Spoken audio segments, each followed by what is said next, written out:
देखिए, पहली बात तो ये है कि ये सारा मुलम्मा जो था यूनाइटेड नेशन का, ये अभी बात ब्रिगेडियर साहब कर रहे थे लीग ऑफ नेशंस का, जिसके बारे में लेनिन का था, कहता था ये चोरों का बावर्ची खाना है। तो ये पहले दिन ये देखे, वेस्टर्न इंपीरियलिज्म अब नंगे दांत निकाल के सामने आ रहे हैं। मुझे हमें कोई इनके बारे में नहीं थी कि ये जी कोई इंसानी आजादियां ये वो। लेकिन मैं इसके एक और पहलू की तरफ आता हूँ।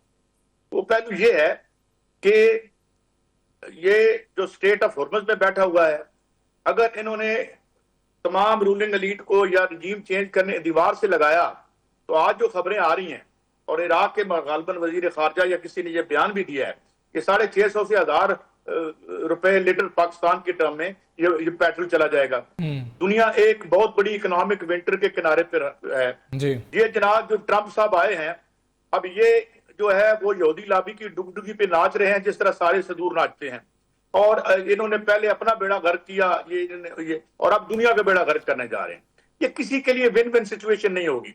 पहली बात तो ये कि रिजीम चेंज करने के लिए 2-3 तरीके होते हैं कि आपके अंदर का जो इशराफिया है, जो गालिब इशराफिया है, वो कंप्रोमाइज हो, जिस तरीके से हमने अलैंदे की 1973 में पिनोचे को लेके आए, या ये है कि ये यानी इकोनॉमिकली हम अपने इंटरेस्ट की बात करते हैं। मैंने 2-3 साल पहले डॉक्टर कैसर बंगाली और अकबर जैदी साहब को देखा, उनका एक गुफ्तगू थी, और वो ये कह रहे थे कि जनाब तो हमने धमाका कर लिया, हमें ये इकोनॉमिकली क्रिपल करेंगे, कर दिया।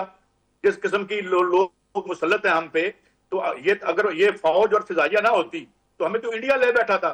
तो हमारा आर्म ट्विस्ट करने के लिए उनके पास IMF है, वाशिंगटन कंसेंसस है, और एक इंतहाई हरीस इशराफिया जो हमारे ऊपर मुसल्लत है, जो कोई क्लियर। अभी आज इसहाक डार साहब ने जो डिसोशिएट किया, ये जो एक बयान आया था और जो उनकी पार्लियामान में या उनके किसी जनरल ने कहा था, बात ये है कि बारी तो हमारी आएगी। हाँ, हमारा ये है कि न्यूक्स हैं 170-80 के करीब हैं, वो हमने आतिशबाजी के लिए तो नहीं रख छोड़े। हमें इकोनॉमिकली हमारी आर्म ट्विस्ट करके तो हमें घुटनों के बल लाने की कोशिश की जाएगी। आज अगर ये नहीं उठते तो सबकी बारी आएगी। और ये ना आप छोड़ दें, दुनिया में एक जंगल के कानून पे चलती है, सिर्फ ताकत। Atom bomb is the only passport to safety.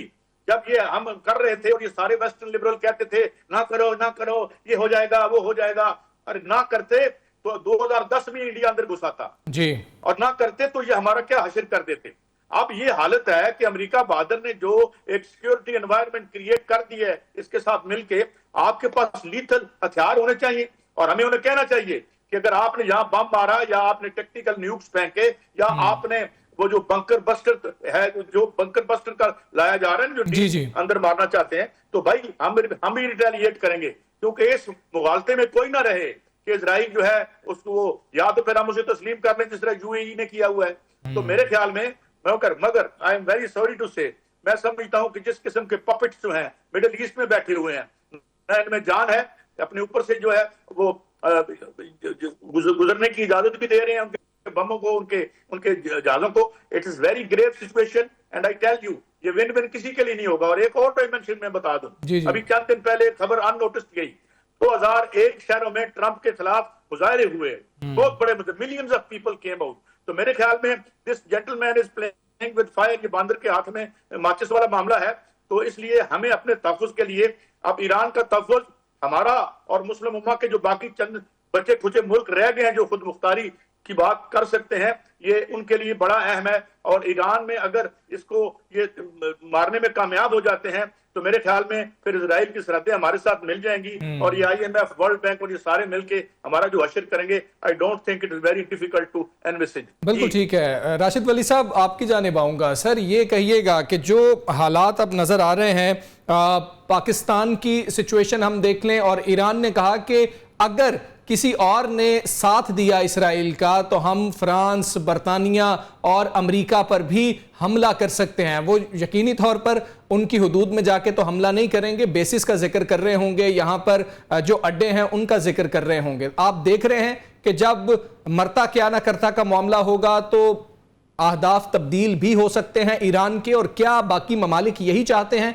कि वो किसी तरह अहदाफ तब्दील करे और वो सब कूद पड़े? देखिए, ये तो उनका शुरू दिन से ये मौक़िफ़ है कि जिसने उनका सपोर्ट किया इसराइल का, तो वो भी उनका दुश्मन होगा और हमले का मुस्तहक ठहरेगा। ये कोई नई बात नहीं है। और साथ तो देना शुरू हो गया है। रॉयल एयरफोर्स के जेट्स जो हैं जी। वो मुआवनत कर रहे हैं। वो तो यूके तो उसमें शामिल हो गया है। अमेरिका का भी फुल सपोर्ट है। और इस वक्त अभी देखना ये है कि ये सिचुएशन कहाँ जा रही है।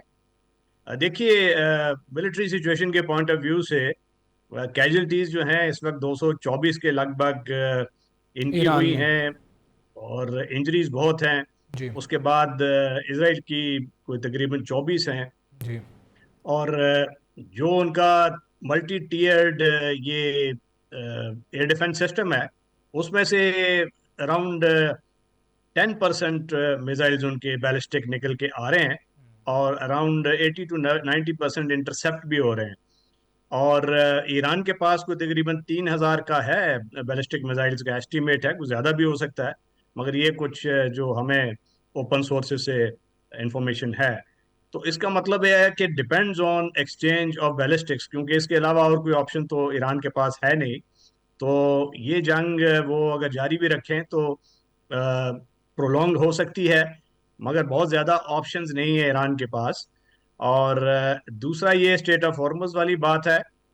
Yes, that's an option. वो उन्होंने उसकी तरफ इशारा भी दे दिया है कि हम वो ऑप्शन भी एक्सरसाइज कर सकते हैं। और उसके लिए वो सिर्फ मिसाइल मार के वो काम नहीं चलेगा, क्योंकि हॉर्मस को बंद करने के लिए नेवल डिप्लॉयमेंट ज़रूरी होता है। और इस वक्त ईरान की जो नेवी है वो आपको मालूम है कि वो भी खासी डिप्लीटेड है उनकी जी। एयरफोर्स की तरह। और उनके जो इस वक्त नुकसानात हुए हैं वो न्यूक्लियर एनरिचमेंट इंस्टॉलेशन नाटान्स की, उसको अबव ग्राउंड हुआ है, कुछ पेनिट्रेशन हुई है। फर्दो उनका ज़्यादा प्रोटेक्टेड है, जो फ्यूल एनरिचमेंट फैसिलिटी है दूसरी बड़ी, और उसको उसके दर पे हैं अभी ये इजरायली। और उसके लिए इसराइल के पास दो के बंकर बस्टर बॉम्ब्स एग्जिस्ट करते हैं, मगर वो उस डेप्थ उस पेनिट्रेशन के वो नहीं है जो कि अमेरिका के पास है, ये GBU-57, जिसको वो डीप पेनिट्रेशन करके, बट वो डेंजरस पोर्टेंट्स हैं उसकी। देखिए, अगर वो वेपन इस्तेमाल होता है और उससे नीचे वो कोई रेडिएशन जो है वो सेंट्रीफ्यूजेस को अगर डिस्ट्रॉय करते हुए वो रेडिएशन अनकंट्रोल्ड हो जाती है, तो हम तो उसके बहुत करीब हैं। तो ये एक खतरनाक सिनेरियो बाहर तौर है। और आज भी ट्रंप की जो स्टेटमेंट थी वो बड़ी क्लियर है। जी। उसने बड़ा क्लियरली कहा है कि Iran can not have the weapons, हाँ जी। Nuclear weapon. तो इसका मतलब ये है कि वो पीछे मुत्तफिक है और उनकी कोई स्ट्रेटजी वो कोलैबोरेटिव मुझे लग रही है। और अब ऐसा लग रहा है कि अगर ये प्रोलॉन्ग्ड वारफेयर होती है तो उसमें दो उसके आउटकम हो सकते हैं। एक तो आउटकम ये है कि ईरानी जो हैं वो गिव अप कर दें और सीज फायर पे आ जाएं, जिसका इंडिया वो दे चुके हैं। पिछले 24 घंटे में 2-3 स्टेटमेंट्स आई हैं, आपने खुद उसका मुशाहिदा किया होगा। जी। एक तो उनके फॉरेन मिनिस्टर की भी है, उन्होंने कहा है कि हम उस वक्त रोकेंगे अपना मिसाइल का फायर जब इसराइल रोकेगा। इसका मतलब साफ है कि जी हम सीज फायर के लिए तैयार हैं। तैयार है।